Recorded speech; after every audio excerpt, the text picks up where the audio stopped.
cable TV or, Dish Network or Direct TV. Like, those are distant, things we don't hear about anymore. It's all the streaming services, and Netflix has probably been one of the more successful ones, especially with their Netflix original, TV shows and movies that they've been making. They've had a lot of success with that. And especially with that one movie with Sandra Bullock recently, Bird Box. Bird Box was really popular, yeah. Yeah, and so, I think that's kind of like one of the movies they're probably talking about now, about wanting that it should have gotten an Oscar just because, the original screenplay, which I wouldn't really say it's original, just because it kind of I wouldn't say copy, but it kind of emulates, A Quiet Place. Yeah, they were really similar. It's the same concept, in A Quiet Place, it's just don't talk, and one of the things is one of the kids, she's deaf in the movie, so if she tries to, I don't know how that works, but deaf people try to talk. They just use sign language. So, and in Bird Box, it's kind of you have to walk everywhere blindfolded as if you're blind. Well, it's kind of a cool idea, and I think that sort of idea in general is original, even though A Quiet Place was kind of the first movie that we've seen, where you have sort of a horror / thriller film that kind of comes out, and it's based on one of our main senses that we rely on being taken away. So A Quiet Place being sound, and then Bird Box being our sight. That's something that it's really freaky. It's a good idea, and they obviously both had a lot of success. Although the thing that I find quite interesting is, I think if you compared the two movies between A Quiet Place and Bird Box, I'm pretty sure A Quiet Place had the production price, whatever you want to say, how much money they're putting in to produce the movie. It's a lot higher than Bird Box, and then it hits the movie theaters. But the thing is, with Bird Box and these Netflix originals, they don't cost as much money to make, and they're more readily available for people. So the big thing is people don't have to go to the movie theaters to see good stuff anymore. Yeah, and it's streaming has become more affordable than going to the movies, and then definitely having cable in general. I can't remember the last time someone has talked about cable. So I think streaming services could end up eventually taking over, because you have things like Netflix, HBO Go, Showtime, Hulu, YouTube TV, Vudu, and then for college campuses, they may be doing Philo. Yeah. So it's definitely, streaming is going to be starting to take over, where you won't actually have to go to the movies anymore. You can just purchase a rent, just rent the movie that's going to come out, and then just that's how you watch it. And the thing is, with this, I feel like people are going to be confused, because I don't think, and they didn't specify in the article, because he's probably thinking Netflix original shows too, is what he's also probably thinking. I think that's why he's kind of against this. I'm not aware. Do shows get involved with the Oscars at all? No. I think that's why he's kind of saying they should just be nominated for Emmys. But even then, the only show I can really say that should be nominated for Oscar is Stranger Things. Yeah, I can see that. It's just because it's an actual original idea, because it takes some aspects from the movie Super 8 and the Goonies, just because of that setting that they use. But it's kind of just an original idea on the way it's done, and the original screenplay for it. The kid actors are Millie Bobby Brown. She plays 11, and she's actually she's one of the really good actors, and her character is just well developed as the series went on. And actually right now, I think they're working on the last season for the whole series. So I think it's a good story, but I can see why he doesn't want Netflix. I think he's thinking Netflix original shows being nominated for Oscars. Could be. I just think that people nowadays are moving towards things that are really easy to use. They don't involve them having to make a trip to the store or a trip to the movie theater. And so we see streaming services increasing in their amount of use by the people. And so, I don't know. To me, I still kind of think that it at first it seems like Spielberg having a problem with that is almost out of like a certain amount of jealousy that, you know, Streaming services are getting more popularity. yeah. Well, because the thing is, like, this year, cause I don't know, did you watch the Oscars? No, I didn't. Yeah, see, like, I think I was the only one in the whole entire Johnson Hall that watched it. Yeah. And, like, I think this, I don't want to say, but I feel like this year was just, like, not, like, a lowest ratings for just... It could be. Yeah. Just because, like, I mean, the movies that they nominate to, it, like, they always, if you see it, like, they always nominate, like, kind of, like, artsy films that, like, Yeah.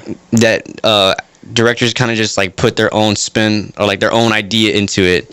Like, a lot of the movies, like, winning the Oscars this year was, like, Bohemian Rhapsody, Black Panther, Moonbook Rising, and then Born to be a Star. Yeah. Like, it was either always those 4 movies. And, like, even, I think just now, people aren't starting to, like, to want to watch those artsy movies. So that's why they're going to the Netflix streaming services, or they get movies what they want to watch. Yeah. It would be interesting to look at statistics of, you know, actual movie theaters, whether or not, They're plummeting. yeah, if they're showing a decline in people actually going to the movies, or, you know, Well, you know the real reason why people go to the movies. So because they can watch Marvel movies. well, that's true. Yeah, Of like, course. yeah, and like, cause I don't even know the number of like how many people went to go see Avengers: Infinity War when it came out. Yeah. Well, that was top. Oh shoot, was it top superhero movie? Or was it second behind Black Panther? I think it was Black Panther. Was it? Yeah. Yeah, it was hugely successful for sure. And then there's another thing, like, that did, like, in the box office, that movie specifically did way better than Black Panther, but then Black Panther won an Oscar. Yeah, didn't Avengers: Infinity War get Best Picture or something like that? Best Visual Effects or no? No. Oh, okay. So, like, that's why I'm kind of like, okay, now I can see why I can see why he's kind of upset and, like, why he doesn't want Netflix Netflix movies being involved. It's just because, you know, not like, you don't, like, those artsy director films, they don't get a lot of box office revenue, but the Academy thinks they're just done really well, versus where, like, a Netflix original movie can be done with, like, the lowest production budget and still do way better than, like, those other films. But see, opinion wise, does that take away from the aspect of what the Oscars are supposed to be about? Because I think the Oscars are supposed to be about recognizing really good movies. yeah. And so, really, I don't think that should matter if whether or not it actually went through theaters, or if it was straight to, you know, a platform, or if it was just straight from Netflix. I don't think that's what the Oscars are supposed to be about. I don't think it's ever been like that. So, I don't think Spielberg is necessarily justified in being upset about it. Yeah, and like I said, I mean, they're kind of they're nitpicking their own movies. Like the Academy themselves, they're picking their own movies to be nominated, really. Mm-hmm. So that's why, like, I wouldn't mind seeing Netflix original movies or even action movies now, besides Black Panther, getting nominated for Oscars, just because, I mean, that's definitely one way to see, like, more people to watch the Oscars. Yeah. Because, like I said, this year, the only thing that was probably mentionable for, like, the movies that won Oscar was Spider-Man Into the Spider-Universe, which was actually a really good animated movie. Mm-hmm. I thought it was way better than Incredibles. Like, Yeah, me too. I could have waited for Incredibles. yeah. I mean, we did wait. We did. We waited, it wasn't worth 14 it. years. But, yeah, like, that did, like, I was happy that movie won Best Animation. Yeah. Like, a Sony picture beat Disney. Yeah. What are the odds? But the reason why I was kind of, like, upset that Black Panther was winning was just because it wasn't winning because it was an action hero movie. It was winning because they thought it was inspirational that a black which is true. Like, it is inspirational that a black superhero movie does well at the box office, but I don't think Marvel was intending for that. I don't know. You could get into movies being political and all that nowadays, because let's face it, there really aren't very many movies that come out that aren't having an agenda behind them. But yeah, it's different than most superhero movies that we ever see. Mm-hmm. You know, there's never, you know, go ahead if anyone can think of one, name one. But where there's a superhero where it's not your classic, white male being the star, being a leader, and saving the day. Like, it's true. Like, Black Panther was a good movie, and it was different than what most movies are, but still, they all have a bit. Well, what's going to be different coming out this week is Captain Marvel. Captain Marvel, there you go. Strong female leader. Strong female leader. Yeah, that's this is the first time it's ever been done. Mm-hmm. So, I mean, just like... Well, do you remember Wonder Woman when that came out? Oh, yeah. I'm sorry. Yeah, Wonder Woman, yeah. But still, the point was it was really popular because you see, oh, we have a strong female character taking the role as the leader, contrary to what, let's face it, modern society. Yeah. Or like in a generation where men is controlling. Because it's set in like World War I where men are kind of like, you know, like the authority figure. Yeah. There's aspects to it. But anyway, I bet you Captain Marvel will be... We'll see similar things too. We might be seeing that the next time it goes around. As long as it's a good movie, which, you know, hoping on Marvel's pretty successful. So usually they pull through. Mm-hmm. But it should be different. Okay. All right, so go on to this next topic of the show. One of the things that I found out was, and I kind of knew this was gonna, like, I knew this was coming around, especially for, like, this new generation in this world, was a lot of, like, retail stores, like 465 stores are, like, closed in 48 hours. From, like, stores like JCPenney, Victoria's Secret, Gap, and Foot Locker.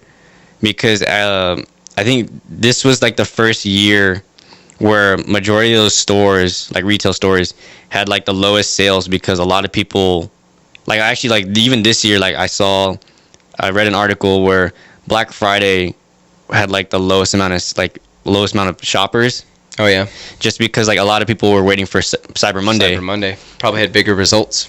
And actually I think on Cyber Monday you kind of see better deals and better availability for like items that you can buy. Yeah, that's true. And so like this year around Christmas, like a lot of stores were like planning to close. Like a lot of companies were planning to close stores around January, around this time.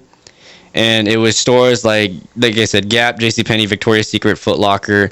And then the thing is with Gap is what they're now doing is they're separating their business from their sister business, Old Navy.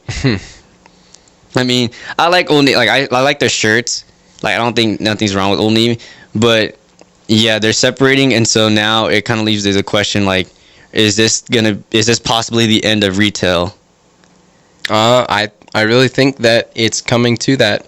Just like we were talking about the movies thing, people are going. Well, I would assume. I bet there's statistics that back it up. That less and less people are going to the movies.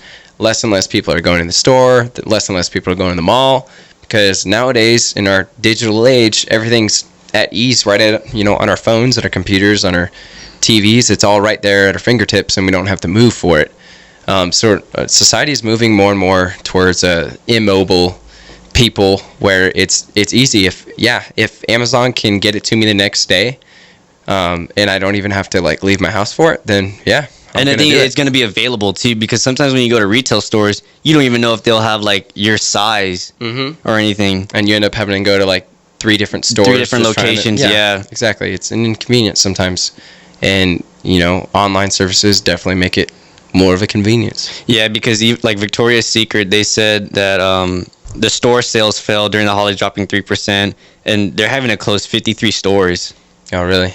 Yeah, like that's a lot of stores across the nation. And I kind of heard this back on a radio station, like on Brook and Jubal, like 2 years ago, and they said one of the things that's like kind of becoming irrelevant is like retail stores, just because. And same thing with toy stores. Like you saw it firsthand with Toys R Us this year. Mm-hmm.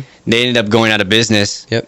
Because just no one goes and buys toys anymore from like the actual store. They kind of just order games like at online. And that's another thing too, is like now I kind of wonder, because did you ever go to GameStop? My brother does. Well, I can see that going out of business now. Yeah.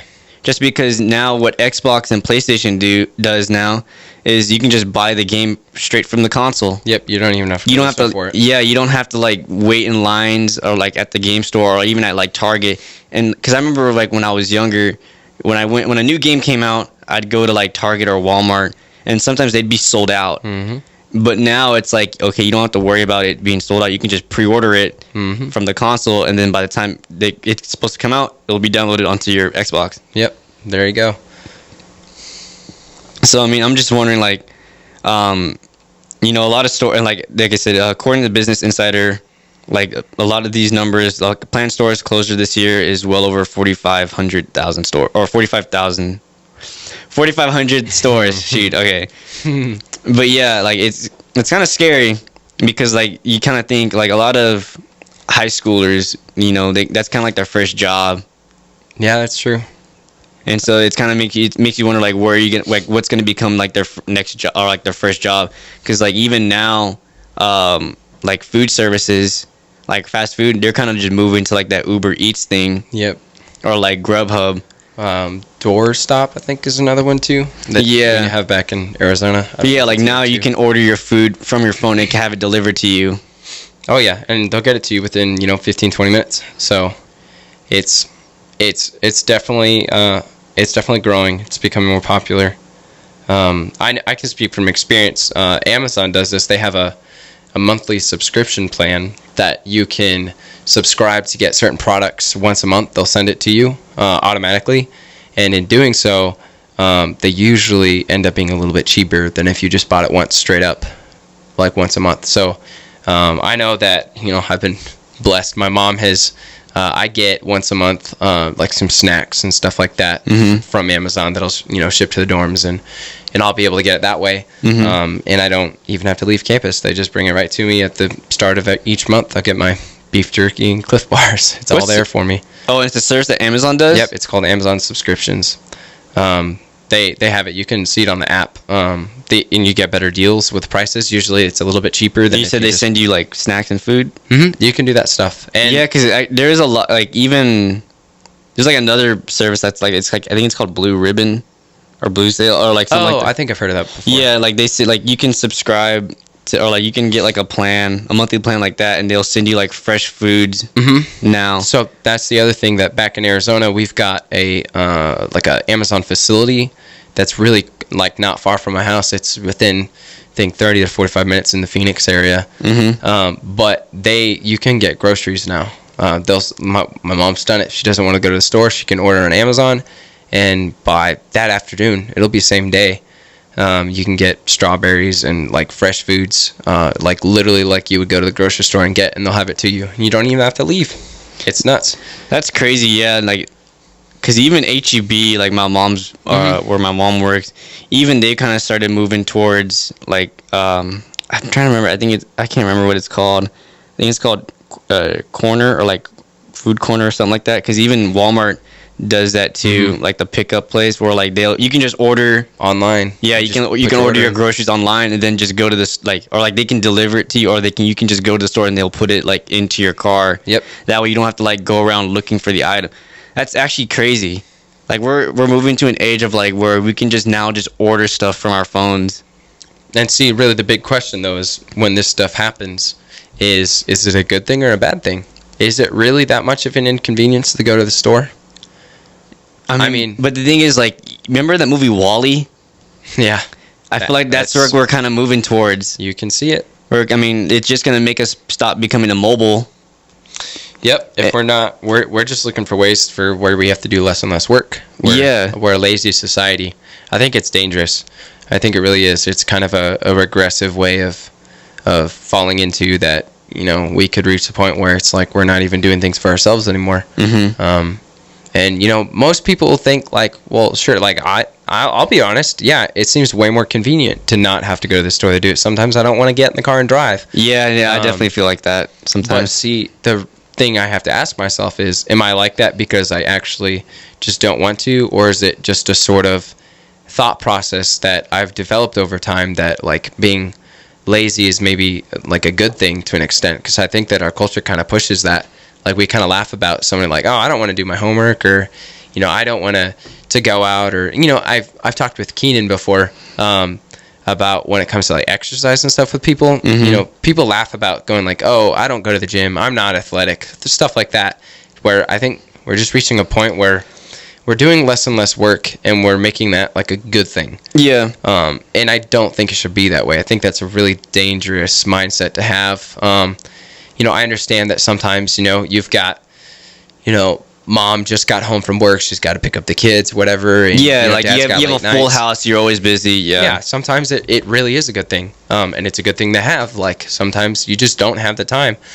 But we have to consider how much is that actually the case, and how much is it going to change our health in the future? Yeah, how much is it just, the middle-aged fat dude sitting on the couch saying, I want Taco Bell, but I don't want to go get Taco Bell. Yeah, I'll have it delivered to me. Yeah, exactly. It's kind of, it's kind of to a point where like kind of people have gotten lazy, and it's like, and another thing is like, I kind of want it now. I don't want to wait. So like another thing is people are actually become impatient too, on like just waiting for something to come out or like waiting to get something. Yeah. We don't even question it. We don't even think of we think, oh, it's more convenient, it's more efficient, so it's better, right? But it's not always, it doesn't always make something better when it's something like this. Yeah. It's dangerous. It could lead to problems in the future for sure. All right. On to the next topic. I've been actually wanting to talk about this for a long time. I want to talk about the Dr. Phil show because it's not that I have a problem with him. Like he is a certified like psychologist, I want to say.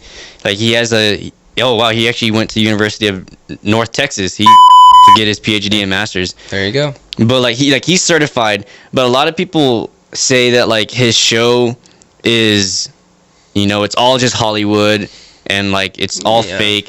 But I don't think it's all fake. I just want to say, because with I think like 2 years ago, no, last year, there was the Catch Me Outside girl that he had on the show, and she ended up becoming famous off of that. But the problem was she was spoiled.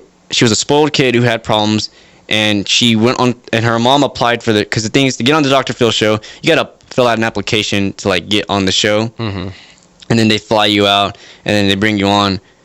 And the thing is, the mom, she filled out the application in order to like kind of change her daughter's behavior. But what it ended up doing is like I feel like it kind of ended up feeding into like her being on like TV and like her kind of like becoming like a meme of the internet. She got famous. Yeah, it kind of fed into like her bad behavior, and that kind of just like I don't think the Dr. Phil show or like just shows in general like that, like Dr. Oz or anything like I can't think of another show like Judge Judy or something like that. I don't think those shows are really like helping people. And the thing is, you see these people with like like masters and PhDs and like in their field that they want to go into, like they went into, and they want to help people, but they're not helping people. And so like I kind of have a problem with that. Like one of the things and the thing is, sometimes on Dr. Phil's show, like you'll see kids like this. Hold on, I'm about to play it.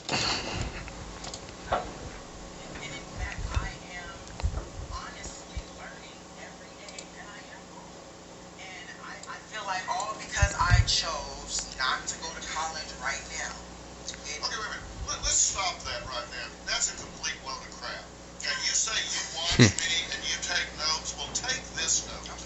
You don't have to go to college. It may not be for you. I get that. It may not be for you. But if you're going to be in this world, you pull your own weight. You pull your own weight. There's a time when sometimes adult kids live with their parents. And in this economy, sometimes that's the sad reality. It makes sense to have to do that. But you pull your own weight. You help pay rent. You help pay utilities. You help pay groceries. You do chores around the house. You contribute. You pitch in. You do. No, you don't. No, you don't. I don't contribute. Tell him. But you know what? Let's go ahead. And this is King Keith. He's 20. He believes famous is more important than education. Since this is my show and you don't have yours yet, we're going to run my agenda and we're going to talk about what I want to talk about. We're not going to have you say, well, let's just ask my mother this. I'll decide what to ask your mother, and I've already asked her everything you would think to ask. You're not pulling your own weight. If you want to be famous in your head or in the world, that's fine. But there is no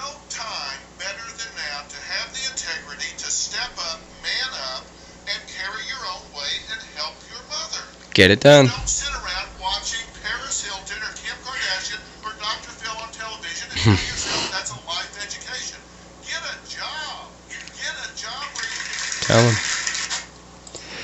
And so, like, with that, I mean, he is right. I mean, but the thing is, he kind of goes into, like, because as a psychologist, you know, you want to have your own style of therapy. And I just believe, like, this style of therapy isn't really helping the people's cases, you know?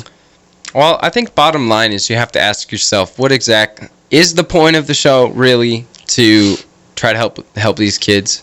Because I don't know, if you've seen Dr. Phil at all and you've seen some of these kids that come on, it's hysterical to see how, like, unbelievably convinced that these kids are, that they think they're completely right. It's just a joke. Mm-hmm. It's like they ignore everything that society tells them, and they've got their own little mindset on thinking how things work. And I think bottom line is, let's face it, if Dr. Phil wasn't getting the money that he was to make this show, would he really still be doing these things with these kids? Probably not. Let's face it. Yeah. Probably not. Mm-hmm. But the thing is that I don't think it necessarily is 100%. Dr. Phil decided one day, like, you know what, I need to start this show and bring kids on and show them, like, that their lives are messed up and they need to make a change, right? I don't think that's actually what he thought. I think, well, here's a cool idea, and yeah, we could pitch some money with it and it could be successful. And, you know, maybe it'll help some people along the way. I don't think that was his primary reason. So even though it seems like it might seem ridiculous, like some of these kids, maybe, like you were citing, maybe it ends up making the kids worse. They got the attention that they wanted. They wanted to be famous. They wanted the attention. Mm-hmm. They were on TV. All their friends got to see them, you know, and they got to show who they were to the world. And maybe that's ultimately what they really wanted. And maybe through that, they ended up becoming famous for it. But I would generally say most of the time it's not a thing, because most of the kids I see on here, all I think is, wow, I would never want to associate with a person like that, because they say those things. And the thing is, like majority of those kids that are, like, just people that go on there, like, they make the people, like, go through those changes of their lives, and then, like, I think like a week later or like 2 weeks later, they'll bring them back onto the show to see how they change, and, like, they kind of relapse. They nothing has changed about them. They're still the same terrible, like, they still have the same terrible attitude. Yeah. Like, they're still fighting with their parents. They still do, like, bad things in the world. And it's just like, well, dude, like, your TV show's not help. I mean, I like the TV show. Like, it's entertaining, but that's all I think of it. It's entertaining. I don't think there's a purpose to, like, try to just help people onto that show. Yeah. Because one of the things that, like, my mom, she had another problem with another. He's like Dr. Phil. His name's Tony Robbins. I love Tony Robbins, but she has a problem with him because on how he makes money off, like, you know, just his because he's a psychologist too, but she doesn't like how he makes money off of, like, giving out ways to people on how to become, like, successful or how to better their lives, or, like, because he had a book that came out that did really well, and she believes, and I kind of agree, that, you know, if you're going to be in that field, that you shouldn't really be selling out, like, your kind of therapies for money. Mm-hmm. Like, you should be wanting to do it just because you want to do it, not for the money. Mm-hmm. And they probably do have the intent at first to, like, yeah, I want to get my ideas out to people. Like, I want to share my ways to, like, make to improve your life and become more motivated. But then I feel like after a while, they kind of just sell out, and they're looking for ways to just gain more money to be more entertaining to people. Yeah. Well, I think you've got to consider, like, is it necessarily, you know, I'm not saying I disagree with you, but is it necessarily a bad thing that if you have a method that you think works and you're going to sell it, and and you want to share it to the world, filthy rich off of it, is that necessarily inherently a bad thing? It's not a... It's your method, right? It's something that you kind of have. And the thing is, like I said, you want to share it to the world, and that's a good intention to go with it. It's selling a product. Yeah, but I feel like after a while, it's just these guys, like, I mean, like I said, Tony Robbins, Dr. Phil, Dr. Oz, I feel like after a while, they kind of just sell out, and because I think, like, the past episode on Dr. Phil, he just starts getting, like, just people that just are, like, Instagram famous, or just people like Bad Baby. Probably. Like that's all he just because like I bet you there's a ton of people that apply for that show that want the help, but he probably sees and he's like, it's not entertaining enough for the Not good ratings. enough. Exactly. Yeah, throw it out. This one's not entertaining. She has a broken home. No, not entertaining. Oh, this one, she got into a fight and she got arrested. Oh yeah, we should definitely bring her on TV. Yeah. Well, and I guarantee you too that there's a huge interview process with it too. And honestly, they probably shoot a bunch of episodes that never make it onto the air, because if they go through this interview process like you see in the show and it's not successful, then they're not going to put it on the air. Mm-hmm. So I bet you to an extent the whole thing is in a way staged. Mm-hmm. Because they're filtering what they want us to see. Yeah. If you really, I just remembered this when I was thinking when I grew up and I was younger, I used to watch this show. I think it was called Super Nanny is one show. Yeah. I know what you're don't talking think about. that's the one that we watched. I think the one that we watched was an older one, but Super Nanny is the same concept. Mm-hmm. If you want to have real ways of actually like changing children that are misbehaving and like have terrible lives or whatever, right? And they actually want to see some change. Shows like this, they crack me up because basically you bring in this professional nanny, and all her job is, or his job or whatever is to, not to train is not the word I'm trying to go for. I'm trying to dehumanize people, Yeah. but they teach these kids how they should really be behaving, because you'll find kids that just absolutely take nothing that their parents say seriously, and normally, and I'm not trying to like diminish parents at all, but normally it's to an extent a two-way thing. It's not usually just 100% the kid's fault. Usually there's something with parents involved too. Not trying to trash on parents or anything like that, not at all. But so what you see in the show most of the time is that this super nanny or whatever, Yeah, they're there to change the kids' behavior. she'll change the kids, but, and like- parents will be involved too, because Yeah. parents They have to learn how to fix parent. things, Yeah. yeah. And that's what you also see on Dr. Phil too, is like they bring the parents up up on stage with them, with the kids too, and they look at the videos on how like the parents deal with the kids' situations where like they're acting up, and sometimes Sometimes it's a joke. yeah, well no, sometimes it's actually like the parents, like they're just not parenting right. Well, yeah, that's what I'm saying. Is sometimes it's a joke that like the parent will say something like, "Oh, there's a problem," whatever, and then they'll ask what the parent's doing, and then the parent will explain what they do to punish the child, or what the repercussions are. Yeah, And you're and like, then, "Are you serious?" Yeah, and they're like, no, you're not supposed to be doing that as a parent. Like you're supposed to be doing. Yeah, like I understand. Yeah, but Super Nanny, you see, she'll come into these houses, she'll stay with the family for weeks, honestly. Usually it's quite a while. But I honestly can't think of an episode that I ever saw that wasn't successful. Mm-hmm. There, this is a weird comparison, but there's that one show out right now with that one bald guy with the glasses and the goatee, and he goes around and he takes care of bad cats. Like family, like that have cats that are like the stereotypical, just horrific cat that I don't know why anybody would ever want to own. What's his name? I don't know. It's like I remember- Jason something. I remember there was the 911 like dog whisperer. What was his name? Like Caesar. Yeah, it's stuff like that. Yeah. It's literally the same thing. It's just with kids or with pets. Like, there's a problem at home and somebody wants to fix it and they don't know how to fix it, so they call in for help. Right? That is the over and over again with all these. Yeah, different that shows. shows Caesar Milan. There you go. Yeah, there you go. Yeah, like even he like, and sometimes like even in those shows like you'll see like on how like the owner is training the dog, and like you'll see it like hit it on the nose, or like you'll see the person like grab the dog's snout and like shove it in their like feces. I mean, I don't think that's like a good way like to train people, because recently what I learned again in psychology is like there's negative reinforcement, positive reinforcement, and then punishment. Mm-hmm. And there's positive reinforcement is what enables the behavior. Negative reinforcement is what you want to get rid of the behavior. Mm-hmm. Punishment is where you strike fear into like kids, like cats, animals. Like that's where punishment is kind of like testy, because you have to know when punishment is used in the situation. Most of the time I would say negative reinforcement works more to get rid of a behavior. Mm-hmm. And that's the thing with Dr. Phil, is I don't see a lot of negative reinforcement. I mean, you see him like yelling at the kids, or